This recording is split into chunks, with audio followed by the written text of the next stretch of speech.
General साहब आपकी तरफ आता हूँ। कश्मीरी अवाम एक बहुत बड़ा तबका था जो पाकिस्तान की तरफ दिखता था, मगर आज हालात में तब्दीली आ रही है और कश्मीरी अवाम अब पाकिस्तान की तरफ ना देखकर और they are more looking towards India, और वो चाहते हैं कि अब इंडियन स्टेट के अंदर उन्हें कैसे अकोमोडेट किया जाए। Nobody is looking towards that side. आप उस खित्ते के रहने वाले हैं, आप बताएं क्या रियलिटीज हैं आज की ग्राउंड की। मैं इस क्वेश्चन को दो स्टेजेस पे रिस्पॉन्स करूंगा। फर्स्ट इज एक बाशिंदा होने के नाते, और मैं कोई फर्जी बाशिंदा नहीं हूं वहां का। मेरी जमीन, मेरा घर, मेरे रिश्तेदार सब वहां रहते हैं, ठीक है। एक वो, और दूसरा मैं बात करूंगा एज अ ओपिनियन मेकर के लिहाज से। ये जो कैश पाकिस्तान की टेंडेंसी थी कि पूरा जो जम्मू एंड कश्मीर का डिस्कोर्स है उसको कश्मीर सेंट्रिक करना, वो ठीक नहीं था। When we look at the state of Jammu and Kashmir, अब जो नया डायलॉग है उसमें जितने भी खित्ते हैं, जम्मू कश्मीर, लद्दाख, गिलगित बाल्टिस्तान, पीओके, और जो आपने शख्सगाम वैली वगैरह जो चाइना के हवाले कर दिए, अब सबकी बात होगी। यू नो, हम इसको बाइनरीज में नहीं दे सकते कश्मीर को। एक चीज ये है। दूसरी चीज जो है, जो पूरी कश्मीर का जो फ्यूचर है, जम्मू एंड कश्मीर का फ्यूचर, वो आप सिर्फ कश्मीरी प्रिज्म से नहीं देख सकते। वहां पे तो हर रीजन की अपनी अपनी कैरेक्टरिस्टिक्स हैं, उनकी अपनी अपनी एस्पिरेशंस हैं। अगर आर्टिकल 370 को एब्रोगेट किया for whatever reason, I am not getting into that debate, but वहां पे there was jubilation in Ladakh, Jammu region में वहां पे जुबिलेशन थी। अब कश्मीर में इसको एक तरह से रिजेक्ट किया गया। तो ये नहीं है कि the whole Jammu and Kashmir state is against abrogation of article 370। इस रियलिटी को समझना बहुत ज्यादा जरूरी है।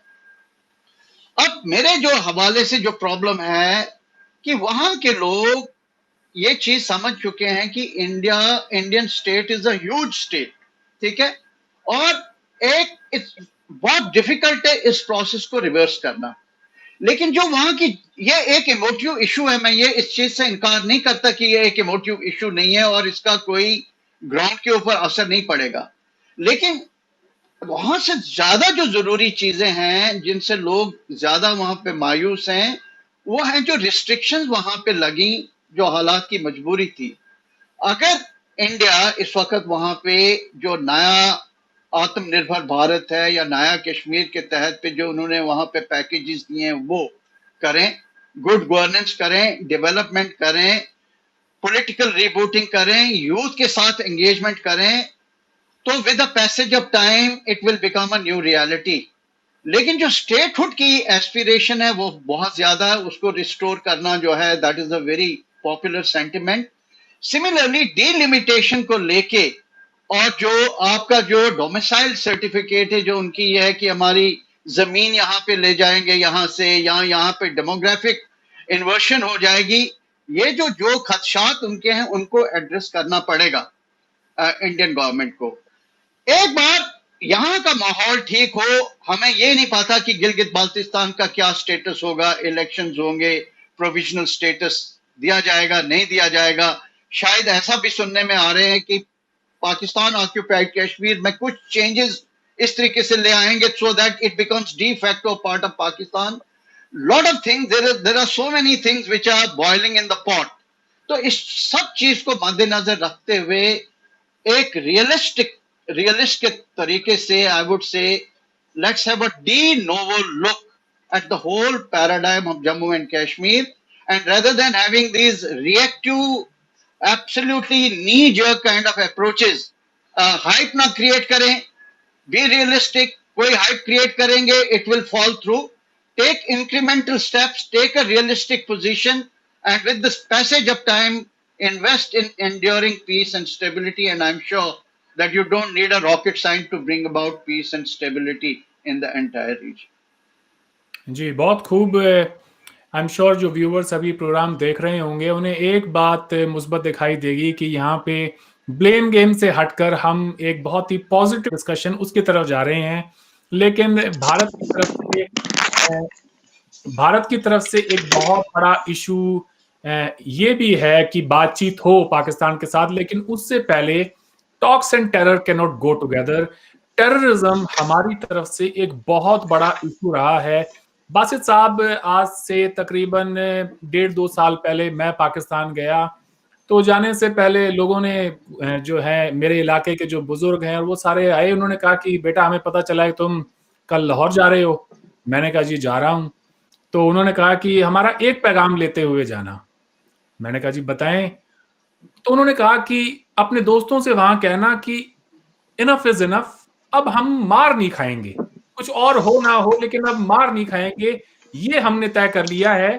तो मैंने कहा कि नहीं, हमारे और भी बहुत सारे इश्यूज हैं जिन पर बात की जा सकती है, but their point of view was कि सब कुछ हो जाएगा, बस ये है कि बस यहाँ पे टेररिज्म बंद हो जाए। अब वो नहीं होना चाहिए, उसके लिए अब कोई एपेटाइट नहीं था लोगों में। तो फिर मैंने पाकिस्तान में अपने दोस्तों से जाके और ये बात की। मैंने उनसे पूछा कि व्हाट डू यू थिंक, मुझे ये मैसेज दिया गया है। तो मैंने कहा यार बताओ जरा मुझे, अगर आज मुंबई का जो अटैक है जो अगर इस वक्त हुआ होता तो कहाँ खड़े होते हम। तो एवरीबडी सेड कि मुश्किल है कि इस सवाल का जवाब देना, मगर पॉसिबिलिटी तो यही है कि हम शायद जंग की तरफ चले जाते। तो मैंने कहा बस ये एक फर्क है। तो बसित साहब, आप क्या समझते हैं पाकिस्तान को टेररिज्म का जो इशू है, आज एफएटीएफ के सामने पाकिस्तान अपने आप को पेश कर रहा है और अपने आप को उससे बाहर निकालना चाहता है ग्रे लिस्ट से। पाकिस्तान में लोगों का ये कहना है कि जी इंडिया की वजह से हो रहा है, ये है वो है, लेकिन इंडिया ही तो नहीं है एफएटीएफ में, पूरी दुनिया के सामने आप अपना मुकदमा पेश कर रहे हैं। So there is something to it. आप क्या समझते हैं ये चार्ज जो है, ये इसमें कितनी सच्चाई है? देखिए, दहशतगर्दी जो है वो मैं जिस तरह पहले मैंने अर्ज किया, पाकिस्तान के लिए बहुत अहम इशू है और हम भारत के साथ डिस्कस करना चाहेंगे।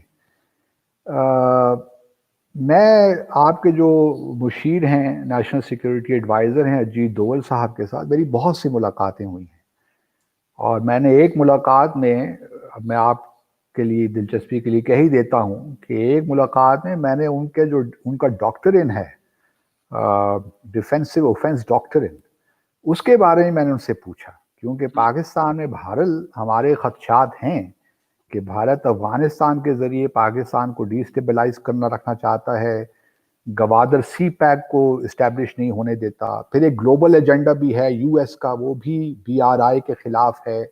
तो इससे बहुत से वेरिएबल्स हैं जो कि आते हैं।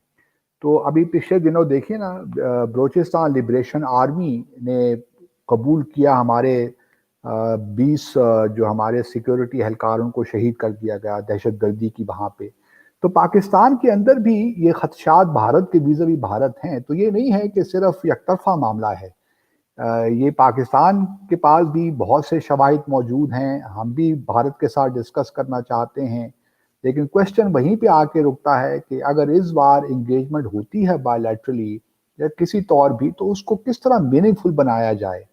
देखिए, हमारा जो बायलैटरल कॉन्फ्लिक्ट है ना, that has become regionalised in many ways and globalised in many ways, क्योंकि बहुत से जो इस वक्त चाइना यूएस के दरमियान जो मामला चल रहे हैं उसका भी आपको रिफ्लेक्शन नज़र आता है साउथ एशिया में।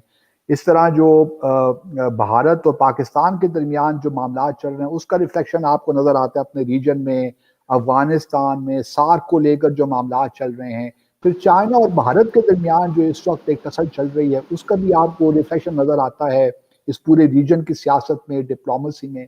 तो ये कोई इतना आसान मसला नहीं है कि आप पाकिस्तान को कह दें कि जी आप टेररिज्म करवा रहे हैं। पाकिस्तान है, देखिए पाकिस्तान एफएटीएफ में अगर जहां तक मामला है, तो इससे पहले भी पाकिस्तान रहा है उसमें, तो आप जानते हैं कि 39 कंट्रीज एफएटीएफ के हैं, सिर्फ 12 कंट्रीज जो हैं वो फुली कंप्लाइड हैं। बदकिस्मती के साथ भारत भी जो है, अभी हमने पिछले दिनों फॉरेन पॉलिसी मैगजीन की रिपोर्ट पढ़ी, there are 40 banks in India which are involve in money laundering. तो ऐसी कोई बात नहीं है, भारत के अंदर भी बहुत से गैप्स हैं जिनको प्लग करने की जरूरत है, हमारे यहाँ भी हैं, मैं मानता हूं इन चीजों को। लेकिन क्वेश्चन ये है कि हम उनको तामीरी तौर पे कंस्ट्रक्टिवली अपने आप को ठीक करें। रादर देन ये एक पॉलिटिक्स है FATF में जो बदकिस्मती के साथ हो रही है। और चूंकि पाकिस्तान FATF की प्लीनरी का मेंबर नहीं है, we are part of Asia Pacific group, लेकिन चूंकि इंडिया है और इंडिया को चेयर है एशिया पैसिफिक का, तो हमारे खदशात हैं कि India uses FATF to build pressure on Pakistan to portray the Kashmir struggle as terrorism. हमारा मानना यह है कि कश्मीर की जो स्ट्रगल है वो UN चार्टर के मुताबिक है, UN declaration of human rights के मुताबिक है, ये स्ट्रगल फॉर सेल्फ डिटर्मिनेशन है रादर देन टेररिज्म। तो ये दो नैरेटिव्स चल रहे हैं इस वक्त पाकिस्तान और भारत के दरमियान, यही बुनियादी फर्क है। और ये मेरे ख्याल में जब तक मसला हल नहीं होता ये इस तरह ही चलता रहेगा बदकिस्मती के साथ। तो क्या हम पाकिस्तान का जो फॉरेन ऑफिस है उसकी इनकॉम्पिटेंस माने कि आज तक वो अपने आप को इस FATF से बाहर नहीं निकलवा पाए? क्या इसके लिए इंडिया जिम्मेदार है? कहीं ना the buck needs to stop somewhere, Basit sahab. नहीं, वो हो जाएगा। देखिए, पाकिस्तान ने पिछले कुछ माह में बहुत से लेजिस्लेटिव स्टेप्स लिए हैं, हमने बहुत से कवानीन पास किए हैं, तो वी आर इम्प्रूविंग। मैं नहीं कहता कि सिचुएशन इज ऑल हंकी डोरी, कुछ गैप्स डेफिनेटली हमारे प्रोसीजर्स में भी होंगे, वो हम we are trying to work on them and we have come a long way since June 2013।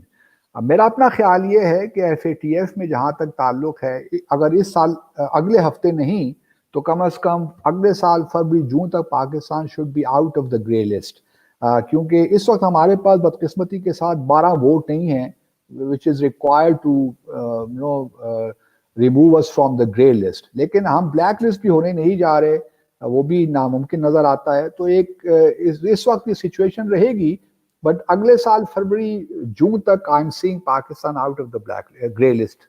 I don't see any problem because Pakistan.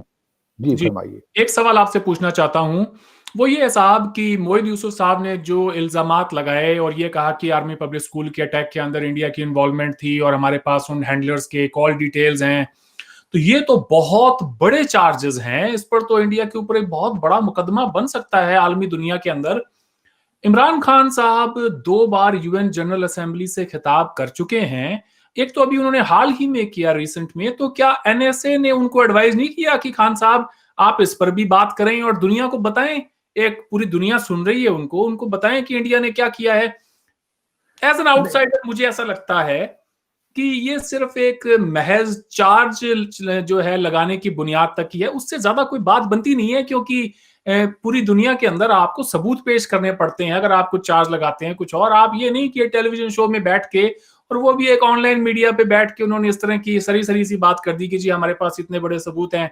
These are big charges. इसके लिए तो फॉरेन ऑफिस को आज द वायर को, करण थापर साहब को बताने से बेहतर है वो UN जनरल असेंबली को बताएं, तो ज्यादा कुछ उसमें कार्रवाई हो सकती है इंडिया के खिलाफ। नहीं अरविंद, मेरे ख्याल में थोड़ी सी मैं तस्हीह कर दूं।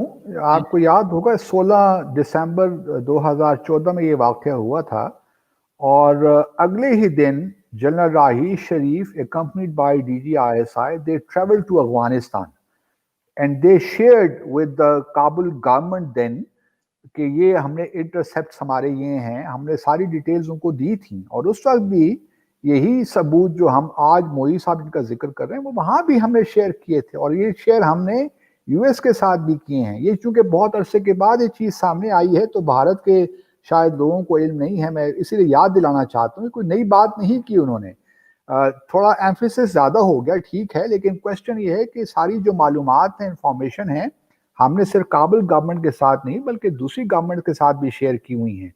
और मुझे, और फिर बाद में चूंकि कुलभूषण जादेव भी अरेस्ट हुए मार्च 2016 में, और उसके बाद तो और शवाहिद हमें मिल गए, तो ये सारी चीज़ें हमने डॉसियर्स UN सेक्रेटरी जनरल के साथ भी शेयर किए हुए हैं।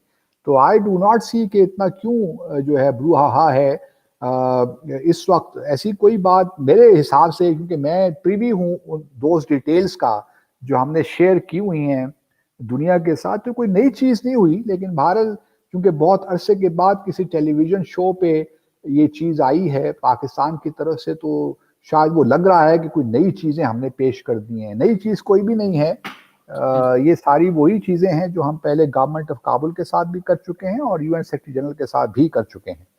इस डेमोक्रेटिक दुनिया में अपनी बात को बताने के लिए, लोगों को एतमाद दिलाने के लिए, यकीन दिलाने के लिए कांस्टेंट नैगिंग करनी पड़ती है। शायद वो अगर पाकिस्तान करता तो मे बी कोई केस बिल्डअप हो सकता था। अनफॉर्चुनेटली इस हद तक तो मैं समझता हूँ फॉरेन ऑफिस के जो लोग हैं उन्होंने वो काम नहीं किया जो करना चाहिए था।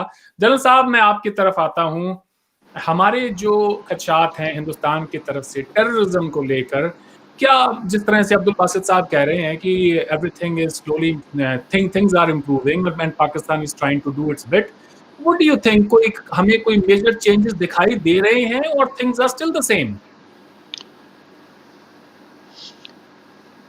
सबसे पहले मैं एक चीज कहना चाहता हूं, अगर मैं एक पाकिस्तानी होता तो I would have been very proud कि वहां की जो जेनेटिक कंस्ट्रक्ट है लोगों का, DNA, it's a very strong fertile land है।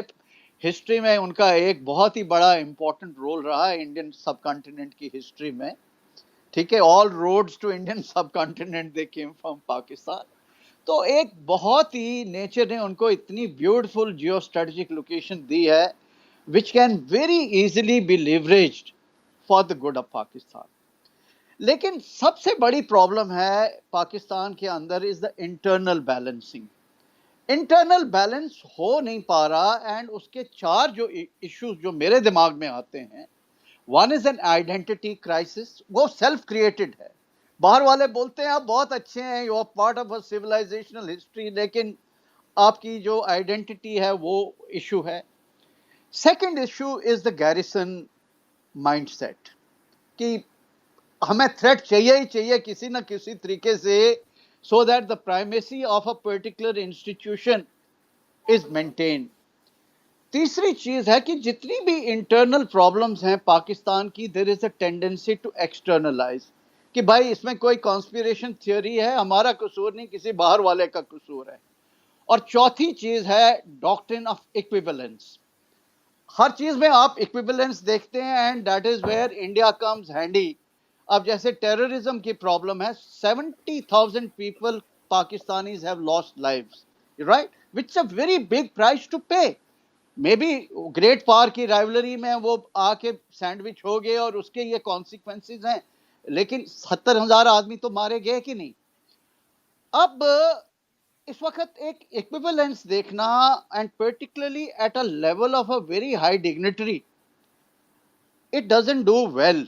You know, when you get these kind of signals in India, तो वो बोलते हैं यार ये अंदर इनकी प्रॉब्लम है, कोई फायदा भी नहीं है कोई इस किस्म का इनिशिएट करके डायलॉग, क्योंकि it is a toxic jelly.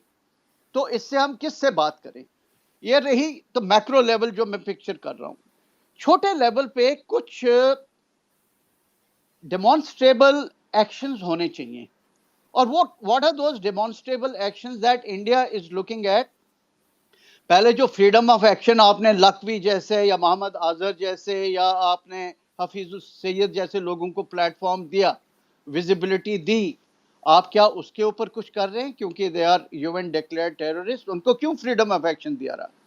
दूसरी चीज है, जो भी इंसिडेंट्स हुए, पठानकोट में हुए, दीनानगर में हुए, मुंबई में हुए, उसके ऊपर अगर कोई ट्रायल चलना था पाकिस्तान के अंदर, क्या वो एक सही पेस से चला या नहीं? इज देयर अ ट्रांसपेरेंसी, जजेस का तबादला होना, ऑल दिस थिंग, ये तीसरी चीज है। चौथी चीज जो है वो देखते हैं कि जो इन्फिल्ट्रेशन है उसमें कितना फर्क आया है। बहुत सारा फर्क आ गया, लेकिन क्या उसमें कोई फर्क आया या नहीं? ये 5-6 चीजें जो हैं डायलॉग में बैठ के एक दूसरे को कन्विंस करें कि भाई ये डेमोन्स्ट्रेबल एक्शंस हो रहे हैं। अगर इनके कुछ खदशात हैं कि अफगानिस्तान को इंडिया यूज कर रहा है टू डिस्टेबलाइज बलूचिस्तान, तो वो भी बातचीत करो एक दूसरे के साथ। दुनिया में डंडोरा पिटाने से कोई थर्ड कंट्री जो है इंडिया पाकिस्तान की प्रॉब्लम रिजॉल्व नहीं करेगा। ये इंडिया और पाकिस्तान खुद बैठ के हम अपनी प्रॉब्लम रिजॉल्व करेंगे, दूसरे बाहर वाले इसको कॉम्प्लिकेट करेंगे। देयरफॉर सबसे ज्यादा जरूरी चीज है ऑनेस्टी एट अ रियलाइजेशन कि ये पैराडाइम जो है इसने दोनों मुल्कों को एक तरीके से नुकसान पहुंचाया, हमारे लोगों को नुकसान पहुंचाया है। अब हम इस पैराडाइम से हट के एक नए सतह पे सिंसियरिटी और ऑनेस्टी के साथ बात करें और एक इंक्रीमेंटल अप्रोच इसको लें। और अगर वो मुझसे आप बाद में सवाल करेंगे तो मैं उस इंक्रीमेंटल अप्रोच के ऊपर अपनी राय पेश करूंगा। चलें इस प्रोग्राम के आखिरी हिस्से में हम डायलॉग का जो फ्रेमवर्क होना चाहिए, क्या होना चाहिए, उसकी क्या शक्लें होनी चाहिए, उस पर बात करते हैं। मेरा मानना है बासित साहब, जनरल साहब, कि कोई भी डायलॉग हो, एक तो वो मीनिंगफुल हो और इशू बेस्ड हो। इस डायलॉग का इशू बेस्ड होना बहुत ज़रूरी है ताकि हम बैठकर और उन पर बात कर सकें। एक वक़्त था पाकिस्तान में जब हम बहुत सारे इश्यूज़ पर बात करना चाह रहे थे, trade including J and K, and Pakistan was adamant कि नहीं, पहले जम्मू कश्मीर पर बात होगी, बाद में सारे इश्यूज़ हैं उन पर बात होगी। आज से 2 साल पहले इमरान खान साहब कह रहे हैं कि चलें जैसे भी हो, बातचीत शुरू हो। अब पाकिस्तान चाहता है कि ट्रेड के ज़रिए ही हो, कि मतलब आज एक पैराडाइम शिफ्ट देख रहा हूं मैं, लेकिन अब इंडिया इंटरेस्टेड नहीं है। अब इंडिया इंटरेस्टेड नहीं है और यहाँ की हुकूमत जो है, दे आर लाइक कि talks and terror can not go together. जब तक हम इस मसले को हल नहीं कर देते तब तक कुछ बात बन नहीं सकती। बासित साहब, हमें फ्रेमवर्क बताएं, क्या फ्रेमवर्क होना चाहिए हमारे डायलॉग का? देखिए, जहाँ तक शर्मा साहब ने भी जिक्र किया, मैं समझता हूँ कि जितने भी स्टेट्स दुनिया में हैं वो सॉवरेन इक्वालिटी रखते हैं। कोई स्टेट छोटा या बड़ा नहीं है, वो साइज के हिसाब से, इन्फ्लुएंस के हिसाब से छोटा बड़ा हो सकता है।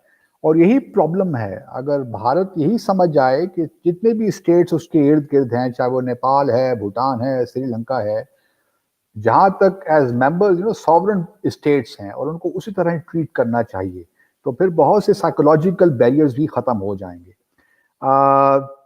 दूसरा, जो अब आपने फ्रेमवर्क की बात की, फ्रेमवर्क तो देखिए पहले भी कॉम्पोजिट डायलॉग था जो 1998 में 1999 में हमने एग्री किया, लेकिन उससे मुज़ाकरात 2004 से शुरू हुए। उसके बाद फिर रिज्यूम्ड एक डायलॉग का प्रोसेस 2012 में शुरू हुआ। उसके बाद फिर वो ख़त्म हुआ तो फिर हम 2015 में सुषमा स्वराज साहिबा तशरीफ लाई पाकिस्तान में, फिर हमने एक नया फ्रेमवर्क एग्री किया कॉम्प्रिहेंसिव बायलैटरल डायलॉग का। लेकिन बदकिस्मती के साथ बहुत सी चीज़ें ऐसी हुई कि वो डायलॉग प्रोसेस शुरू नहीं हो पाया।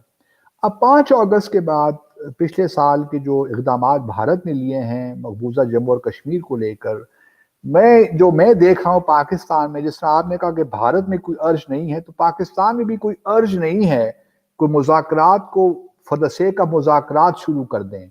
हम भी यही चाहते हैं इस वक्त कि जो मुज़ाकरात शुरू फोकस्ड हों और मीनिंगफुल हों।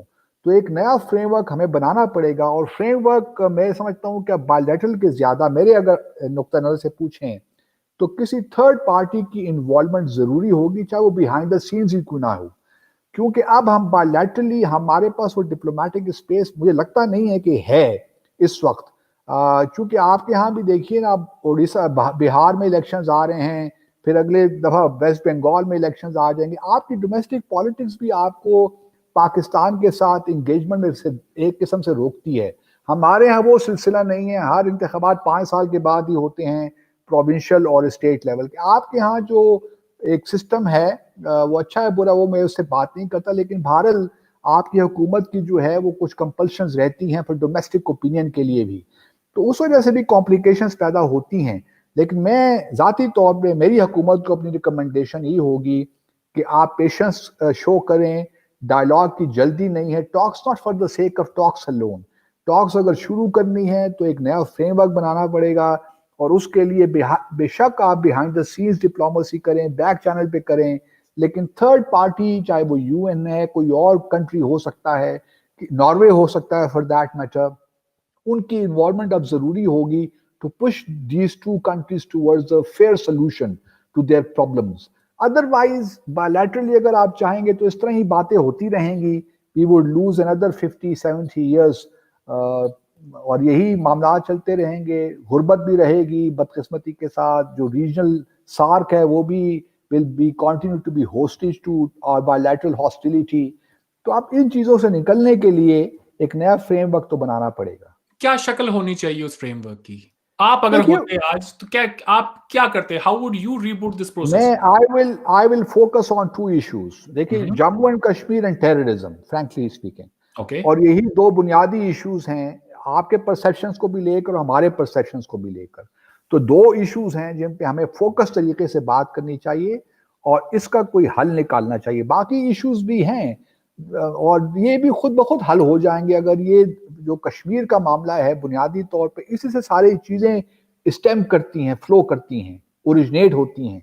अगर हम इस पे सही मानों में किसी थर्ड पार्टी को बुलाकर बैठ जाएं और हम ये कह दें कि भाई हमने, और फिर जिस तरह मैंने पहले अर्ज किया कि कोई ना कोई जो भी सोल्यूशन निकलेगा वो कश्मीरियों का भी उसको हल, उसका काबिल कबूल होना चाहिए, वरना it will go nowhere. तो इसलिए एक पहले हम आपस में एक थर्ड पार्टी के बात करके फिर कुछ कश्मीरियों को इंगेज करें और उनकी एस्पिरेशंस मालूम करें। तो I think both countries, you know, हमारे पास ब्रेन्स भी हैं, कहीं ना कहीं कोई रास्ता निकल सकता है, प्रोवाइडेड, जिस शर्मा साहब ने कहा, अगर गुडविल मौजूद है, पॉलिटिकल विलनेस मौजूद है, रिजॉल्व है, तो कोई ऐसी बात नहीं है। सारे इश्यूज दुनिया में रिजॉल्व होते रहे पहले भी, ये भी रिजॉल्व हो सकता है, प्रोवाइडेड कि वी आर संजीदा, सिंसियरली और सिंसेरिटी के साथ अगर हम चलें आगे।